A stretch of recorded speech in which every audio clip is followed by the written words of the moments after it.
ಡಾಲಾಯ್ತ್ ಅವರ ಸಾರಥ್ಯದಲ್ಲಿ the Friday Times news.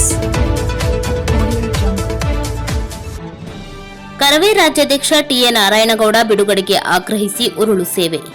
Karnataka ರಕ್ಷಣಾ ವೇದಿಕೆಯ ರಾಜ್ಯಾಧ್ಯಕ್ಷರು ನಾಡ ಸೇನಾನಿ ಕನ್ನಡಿಗರ ಭೀಷ್ಮ ಟಿಎ ನಾರಾಯಣಗೌಡರ ಬಿಡುಗಡೆಗೆ ಆಗ್ರಹಿಸಿ ಗದಗ ನಗರದ ಎಪಿಎಂಸಿ ಆವರಣದಿಂದ ಪಂಡಿತ್ ಪುಟ್ಟರಾಜ ಗವಾಯಿಗಳ ಮಠದವರೆಗೆ ಉರುಳು ಸೇವೆ ಮಾಡಿ ಬಿಡುಗಡೆಗೆ ಒತ್ತಾಯ ಮಾಡಲಾಯಿತು.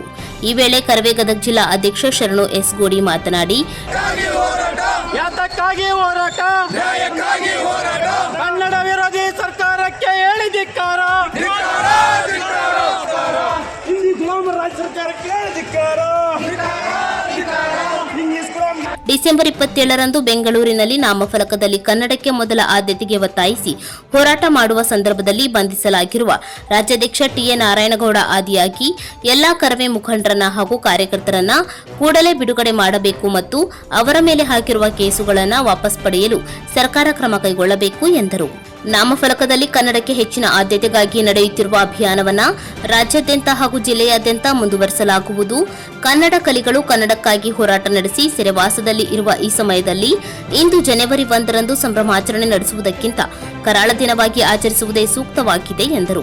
ಪ್ರತಿಭಟನೆ ವೇಳೆ ಗದಗ ಜಿಲ್ಲಾ ಯುವ ಘಟಕದ ಅಧ್ಯಕ್ಷ ನಿಂಗನಗೌಡ ಮಾಲಿ ಪಾಟೀಲ್, ಜಿಲ್ಲಾ ಪ್ರಧಾನ ಕಾರ್ಯದರ್ಶಿ ಹನುಮಂತ ಪೂಜಾರ್, ಮಹಿಳಾ ಘಟಕದ ಅಧ್ಯಕ್ಷೆ ಶ್ರೀಮತಿ ಆಶಾ ಜೂಲ್ಗುಡ್ಡ, ಶ್ರೀಮತಿ ಮಹಾದೇವಿ ದೊಡ್ಡಗೌಡ್, ಶ್ರೀಮತಿ ರತ್ನಮ್ಮ ಯಲಬುರ್ಗಿ, ಲಕ್ಷ್ಮೇಶ್ವರ ತಾಲೂಕಾಧ್ಯಕ್ಷ ಲೋಕೇಶ ಸುತಾರ, ಮುಂಡ್ರಿಗಿ ತಾಲೂಕಾಧ್ಯಕ್ಷ ರಾಮನಗೌಡ ಹಳೆಮನಿ, ಪ್ರಕಾಶ ಸಂದಿಕೋಡ್, ಈರಣ್ಣ ಹುರ್ಕಡ್ಲಿ, ಅಲ್ಲಾಬಕ್ಷಿ ನದಾಫ್, ಆನಂದ್ ಹೊಸ್ಮನಿ, ಯಲಪ್ಪ ಬೋವಿ, ಮಾರುತಿ ಇಳಿಕೇರ್, ಅಶ್ಫಾಕ್ ಬಾಗೋಡಿ, ಪ್ರವೀಣ್ ಗಾಣಿಗೇರ್, ಮೈನು ಮನಿಯಾರ್, ಅಪ್ಪು ಉಮಜ್ಗಿ, ಗಣೇಶ್ ಕಳಸೂರ್, ವೀರೇಶ್ ಮಡಿವಾಳರ್, ನಾಗರಾಜ್ ಬಂಡಿವಡ್ಡರ್, ಮಂಜುನಾಥ್ ಹುಲ್ಲೂರ್, ರಾಹುಲ್ ಹೂಗಾರ್, ಚಂದ್ರು ಮಣ್ಣೂರ್, ಮಲ್ಲಪ್ಪ ಗೋಜ್ನೂರ್, ರವಿ ಕೋರಿ ಸೇರಿದಂತೆ ಅನೇಕ ಕರವೇ ಕಾರ್ಯಕರ್ತರು ಪ್ರತಿಭಟನೆಯಲ್ಲಿ ಭಾಗಿಯಾಗಿದ್ದರು.